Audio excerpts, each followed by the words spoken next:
Gavau užsakymą pasidalinti, kokios pasakos tinka pagal vaiko amžių. Tai sakyčiau, kad su dvimečiu pradėkite nuo jūsų kurtų istorijų. Aš dukrai sekdavau kiekvieną vakarą po seriją apie žvirbliukų šeimyną.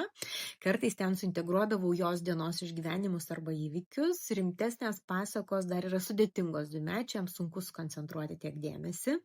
Nuo 3 metų jau tinka gyvulinės pasakos, geriausia, jeigu jos būtų liaudies, todėl kad ten yra labai daug tokios sudėtos archetipinės, kolektyvinės išminties, kur visai teisingai formuoja vaiką.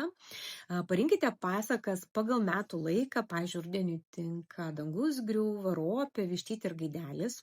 Nebijokite išmuštų akių, vaikai visai kitaip įsivaizduoja dalykus, tiksliau jie neįsivaizduoja dalykų, kurių nėra patyrę, čia mes suaugę, žodžiu, kraupinamės, labai įsivaizduodami ten visus kraujus, vaikam taip tikrai nėra. Nebijokite.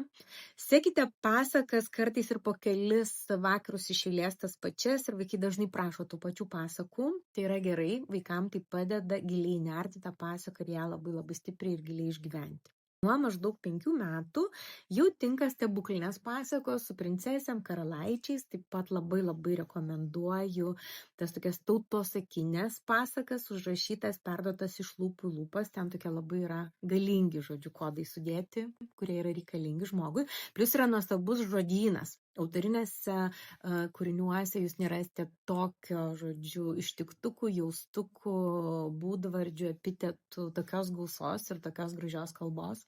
Bet aišku, galima jų sekti ir autorinės pasakas, kakės makės, skaityti istorijas nuo 5 metų, 7-8 nerkite Astrid Lindgren pasaulį. Kodėl apskritai gerai pasakos? Nes padeda koncentruoti dėmesį, veiksmas ten vyksta labai labai lėtai, labai nuosekliai, vaikai mokosi kurti mintinius vaizdinius, kas yra šiaip fantazijos pagrindas, vysto labai žodyną ir labai vysto emocinį intelektą.